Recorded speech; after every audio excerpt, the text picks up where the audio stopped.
Bonjour tout le monde, j'espère que vous allez bien. On se retrouve aujourd'hui dans une nouvelle vidéo pour la DT Custo Déco. Donc en gros, je vais essayer de faire un petit kit de jardinage. Mais je voulais vraiment avoir un contenant, une boîte en forme de cajot de pommes, cajot de fruits, peu importe comment vous l'appelez. Donc j'ai imaginé un petit peu la chose, c'est ce qu'on va faire. Donc pour ça, on va utiliser ce genre de petits bâtonnets de glace qu'on peut retrouver sur la boutique Custo Déco ou si jamais vous avez des enfants, vous en avez peut-être chez vous. Donc utilisez-les. On va en avoir besoin normalement de 22. Donc 7 pour les deux côtés, pour les deux faces qui seront comme ceci. Et 4 pour les faces, en gros, les autres faces. Et avec un petit jour entre chaque bâtonnet. Donc normalement, on en a besoin de 22. Ça va peut-être s'adapter en cours de route, hein, ce petit tuto, on verra bien. Mais dans tous les cas, c'est parti.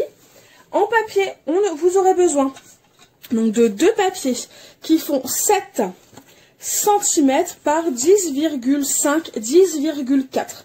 Ça va dépendre en fait de votre bâtonnet de glace. Évidemment, les bâtonnets, j'ai coupé les bouts, vu que je veux pas les bouts arrondis. Donc en gros, j'ai tout simplement vraiment coupé à la limite pour qu'il n'y ait plus l'arrondi. Donc ce qui me fait 10,4 ou 10,5, plus ou moins.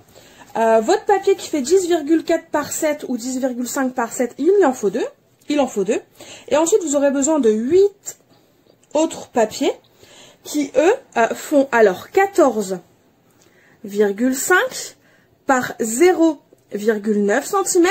Et on fait un pli à 2 cm de chaque côté. Et ça, en gros, c'est les petites languettes qui vont nous permettre de venir se fixer ici, sur notre face. Comme ça, nos petits bâtonnets, où il y aura un jour entre chaque bâtonnet, eh bien, ils pourront tenir.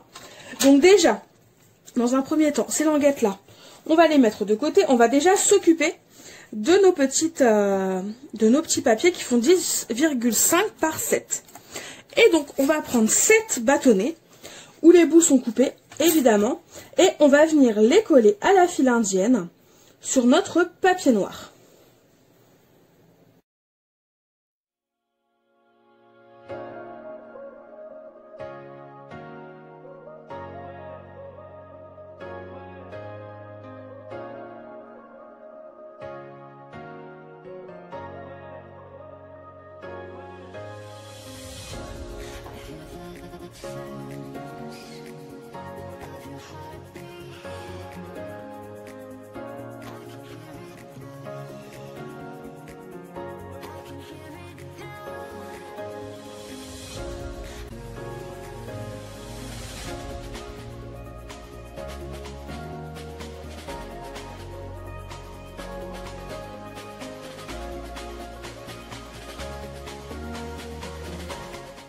Du coup, voilà ce que ça donne. Donc là, en gros, ce sera la face où on imagine normalement une poignée. Donc là, il n'y aura pas de poignée parce que je pense que ce serait un petit peu trop compliqué. J'avais pas forcément envie de me casser la tête. Mais en gros, là, ce sera ce côté-là. Et après, nos autres petits bâtonnets, ils seront comme ça. Donc, ce que je vais faire hors caméra, vu que c'est la même chose, je vais recouvrir mon deuxième papier. Donc, c'est pareil, hein, avec 7 autres bâtonnets. Et sur ces papiers-là, c'est aussi très simple. Vous marquez vos plis, donc les plis, alors désolé de vous avoir fait bouger, c'est l'intérieur. Donc en gros, on va venir coller un bâtonnet sur chaque languette, de façon à ce que notre bâtonnet soit entre nos deux plis et que la languette soit vers l'intérieur. Je vais faire ça pour toutes mes languettes, pour mon petit papier, et je reviens juste après, tout simplement pour monter notre boîte. Me revoilà, du coup, j'ai recouvert mes cartonnettes et mes petites languettes. Donc comme vous pouvez le voir, si vous avez bien fait vos plis à 2 cm de chaque côté, et bien finalement la languette, le bâtonnet de bois plutôt, passe pile poil entre les plis. Donc maintenant que c'est fait, en gros, j'ai mis du double face à l'intérieur, donc là du extra fort. Vous pouvez mettre de la colle si vous le souhaitez, mais j'ai préféré prendre du double face. Et donc, ce que je vais faire, c'est vraiment très très simple. Je vais enlever une pellicule sur un seul côté pour l'instant. Et maintenant, je vais tout simplement venir coller ma languette Voilà. Tout en haut. Et en gros, je vais venir le faire un bâtonnet sur 2.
Donc ça ressemble, alors je trouve, hein, à une petite caissette en bois ou alors on va dire une sorte de petit carré potager.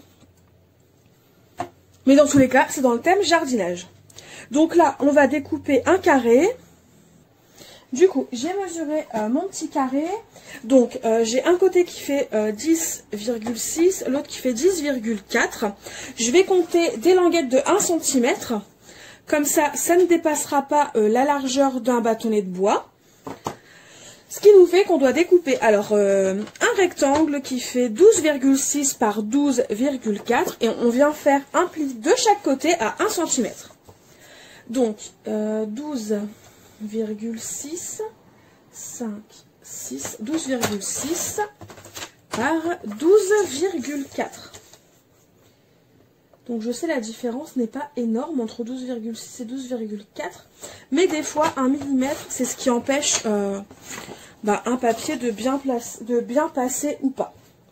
Hop, et donc là je vais faire les plis à 1 cm de chaque côté comme je viens de vous le dire. Donc mon plioir 1 cm. Hop, on va venir couper après les petits côtés en languettes, vous allez voir. Hop, 1 cm. Après, si moi je fais 1 cm parce que mon bâtonnet de glace fait 1 cm, enfin à peu près 1 cm de haut. Mais si vous avez des gros bâtonnets de glace, parce que je sais que ça existe, des gros bâtonnets de ce genre mais plus larges, bien sûr vous adaptez votre languette à la largeur de votre bâtonnet. Hop, et une fois que ça c'est fait, tout simplement, on va venir couper nos petites languettes de biais, de façon en fait faire disparaître le petit carré qui est dans chaque coin. Alors, on voit pas bien. Alors. Donc là, le petit carré, on l'enlève et ici, on vient couper en biais. On fait ça pour chaque côté. Hop. Bon, je trouve que c'est vraiment un petit tuto qui est très simple, très pratique. Je trouve ça sympa à faire. Je vais certainement utiliser la collection Good Vibes pour le faire. Parce que je trouve que c'est une collection qui s'y prête bien. Elle est printanière. Elle fait penser au jardin. Hop. Donc ici, on marque évidemment les plis. On fait pareil pour chaque côté. Et ensuite, il ne nous reste plus qu'à coller. Je vais juste vérifier que ça passe.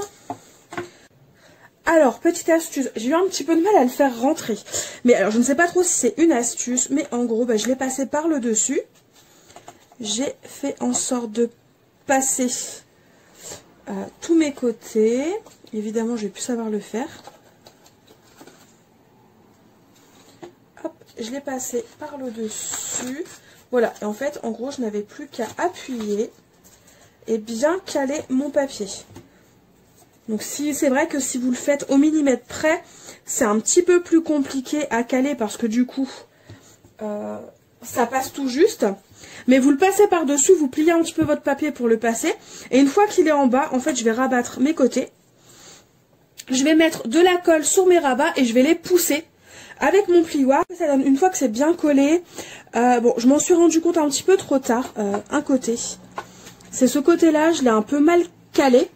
Du coup, ça dépasse un petit peu, il y avait un petit pli. Donc, ce que j'ai fait, c'est vraiment très simple. Avec mon plioir, je suis venue casser ce qui dépassait. Et du coup, on n'y voit que du feu. Ma petite cagette est tout simplement terminée. Je ne sais pas ce que vous en pensez, mais personnellement, je trouve ça vraiment très joli. Très sympa et dans le thème. Ce que je vais faire, parce que j'aimerais bien consolider un petit peu plus le fond, c'est que je vais venir avec mon pistolet à colle chaude. Je vais tout simplement venir coller des bâtonnets de glace sur le fond de ma cagette.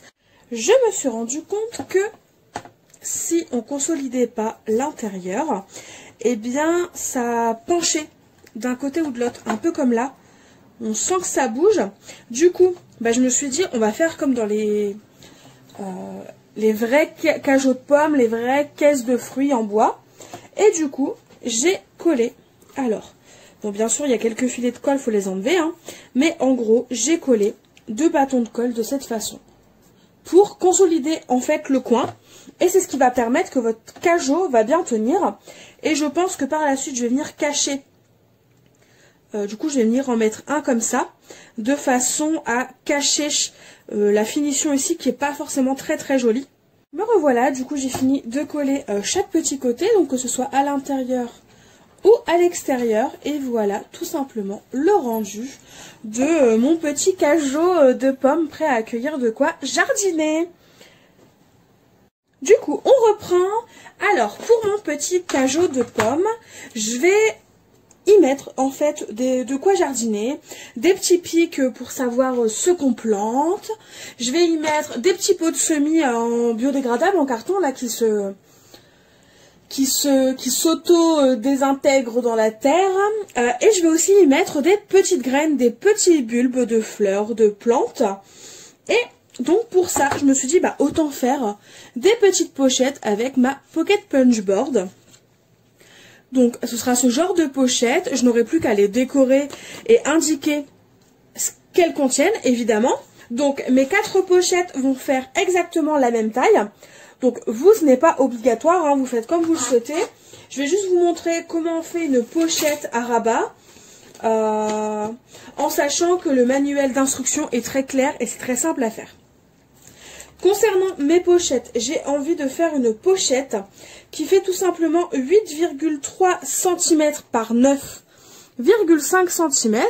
Donc en gros, on se met au niveau de notre ligne. Là, on me dit que pour faire une pochette de cette taille-là, il faut placer les petits repères AD et A2. Donc c'est très simple pour les placer. Vous prenez vos repères. La flèche qui est incrustée dessus, celle qui est là, elle doit regarder vers la droite, la flèche. Donc on le positionne sur D. Et sur celui qui est en haut, qui représente les chiffres, eh bien la flèche doit regarder vers le bas et du coup on la positionne à 2. Et là, mes repères, c'est bon, c'est fait, ils sont prêts. Il ne nous restera plus qu'à couper, plier et coller. Et donc, on me dit que pour faire une enveloppe qui fait 8,3 par 9,5, il faut un papier qui fait 17,8 par 13,3. Si on fait un rabat, et si on ne fait pas de rabat, c'est 17,8 par 11,4, tout simplement. Donc moi, je veux un rabat, donc ça fait 17,8 par 13,4. Du coup, mes papiers sont déjà coupés, évidemment. Comme ça, je suis tranquille, tout simplement. Donc, je prends mon papier, je le positionne de cette façon. En gros, je vais le caler, tout simplement, sur mes repères. Je tiens mon papier, je baisse ma lame de coupe. Je prends mon petit cutter. En gros, le petit bitonio, là où il n'y a pas de lame, je viens le caler dans la rainure qui est juste ici. Et j'avance. Et je coupe, tout simplement. Je fais pareil pour chaque côté, donc je retourne mon papier à l'horizontale. Je baisse mon petit rabat, enfin le positionneur qui permet de couper votre papier. Je lève et donc là, je retourne mon papier et je fais pareil pour les deux autres côtés. Alors, désolée de vous avoir fait bouger. Je coupe, je tourne horizontalement mon papier et je fais pareil pour le dernier côté. Donc jusque là, rien de particulier. En gros, la seule différence, si vous ne voulez pas de rabat, eh bien les deux autres côtés que je viens de faire, on s'en occupe pas. Et ce sera du coup le haut de notre pochette, tout simplement. Hop, mon petit cutter, je le remets dans son emplacement. Et donc là, alors, soit vous le faites dès le début, soit vous le faites maintenant. Mais en gros, de base, la punchboard, elle est comme ceci, elle est carrée. Donc on déplie les bras de pli. Voilà. On lève notre petite lame, parce qu'on n'a pas besoin de tout, on n'en a plus besoin. On repositionne notre papier, tout simplement. Et là, on vient marquer les plis sur notre papier. Donc pour ça, rien de plus simple, il suffit de suivre les pointillés qui sont juste ici. On tourne notre papier et on fait pareil. De ce côté.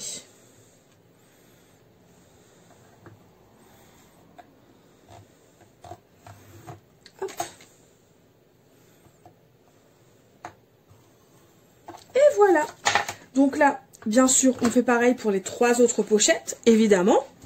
Mais on va finir avec celle-ci. Et en gros, une fois cette étape-là, une fois cette étape de faite, eh bien, on vient marquer nos plis sur tous les côtés.